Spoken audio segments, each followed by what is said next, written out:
can, um, you can use it to specifically create and attract what you want.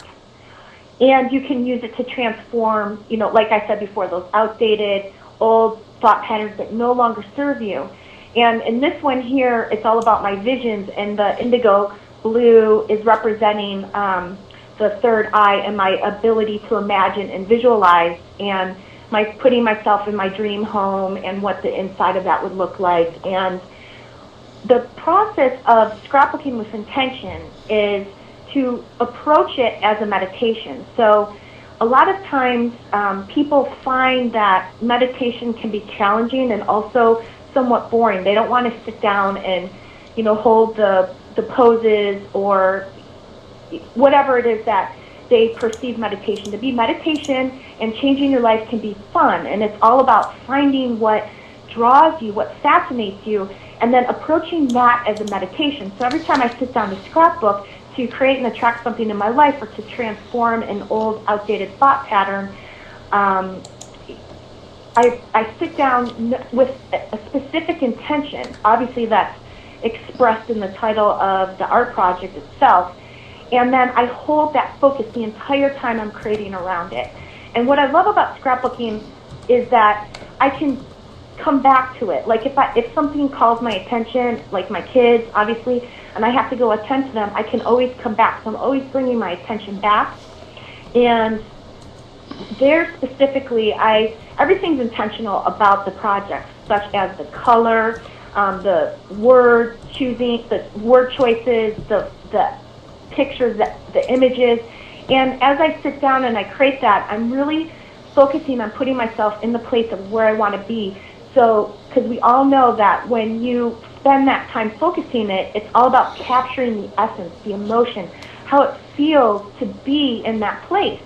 Because it's all, what I said before, it's all about how you feel. And so that prolonged outlet of focus really allows you to go into the depths of your imagination, to align with who you really are, and just really capture that essence. So you start to activate it energetically throughout your entire vibration, and it integrates at a cellular level. Wow, that's very cool. I must ask you this question. How successful are you getting guys to do this?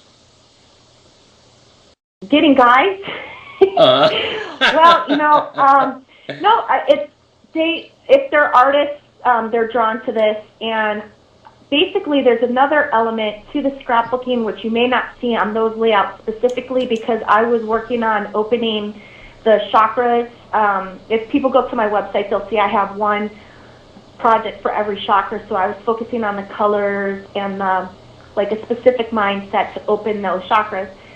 But they really get the journaling aspect of it, because writing is the most focused act that anyone could ever take. If you've ever noticed that when you're writing and you're streaming thoughts about what it is that you really want, and you're giving it physical shape and form through your writing, it's the most focused act. You cannot even think about anything else except for what it is that you're putting onto paper.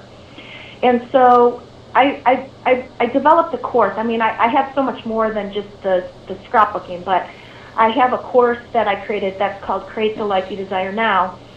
And I have a lot of men that take that, and they love the journaling aspect of it, because they said that it really does help to change their thought patterns and open them to finding new thoughts. And so I find that the men definitely, especially if they're not artists, they really get the journaling aspect of it. And on those layouts there, and some scrapbooking projects, what's really great is you can journal your new life story, because it's all about creating a new life story, because what you're living is your life story. And when we want something different, it's about creating that new story and making yourself the hero, or the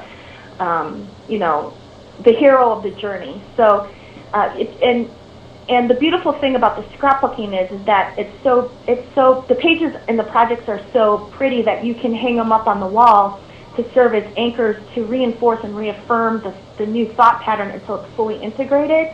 And so it acts as an anchor. And a lot of times what I do, because I don't want people to see my journaling, and really it's personal. So I'll put the journaling either behind the picture or on the back of the paper, and that's something that really helps the men, to answer your question. Well, yeah, I was just visioning a CEO doing this.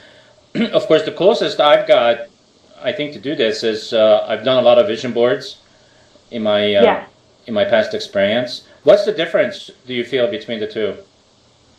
Yeah, I love that question, because this is very complementary to vision boards, in that I feel that vision boards are more or less creating an overall life vision. So you have a board where you're putting everything and anything that you want to be, do, have, experience. So you're creating an overall life vision. My method, the intentional scrapbooking method, is about repatterning the mind one thought at a time. To really create lasting and sustainable change, it's really identifying thoughts, a singular thought. It's harnessing that powerful focus of the ego and using intention to totally shift one thought at a time, because 85% of what we think about, our subconscious rules, 85% of our day.